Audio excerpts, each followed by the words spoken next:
Is Julio Jones, though, the finishing piece? And this is something I thought about last night because I look at the trade. It's a good trade for Tennessee. Yeah, it is. It really is, but it's also not a piece that's going to make Tennessee win the Super Bowl. It's not. They're not going to.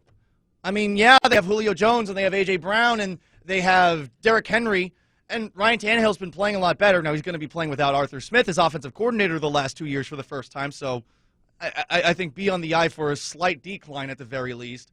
But they're better on offense and they still have the worst defense, one of the worst defenses in the NFL. So, okay, great.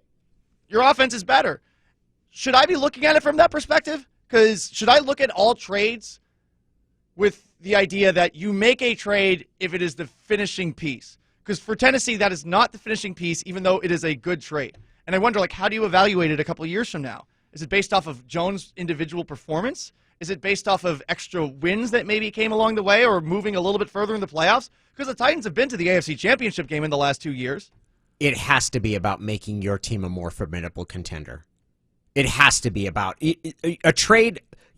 Any trade that you pull off for a veteran, especially a high-priced veteran, is the I'll gladly pay you Tuesday for a hamburger today, right? I am trading you my best way at adding young, cost-controlled talent. I'm trading you the most efficient source of labor in the NFL for brand name, right, behind the jewelry case. You have to ask someone to unlock it so you can try it on. Yeah. Right. Like you're and it better look great from the beginning.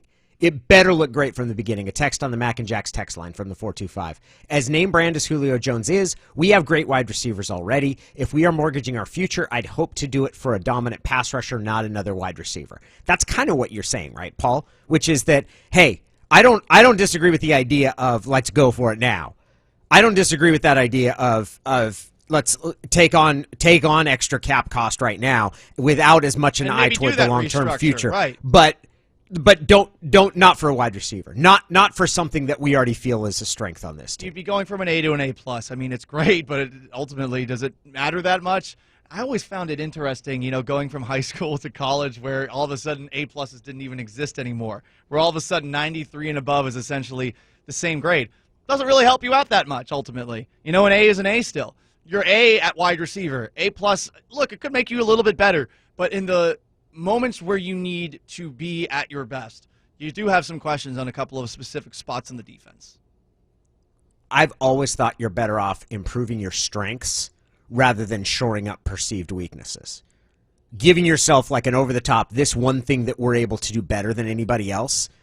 But the sort of the qualifier is you can't be backbreakingly bad on one side of the ball. You can do that, but you can't be bad on defense. You can be average on defense and be excellent on offense, but you can't be bad. And probably the Chiefs, as Paul's pointed out before, the Chiefs are the best example of that they only won the Super Bowl once they got that defense to be at least average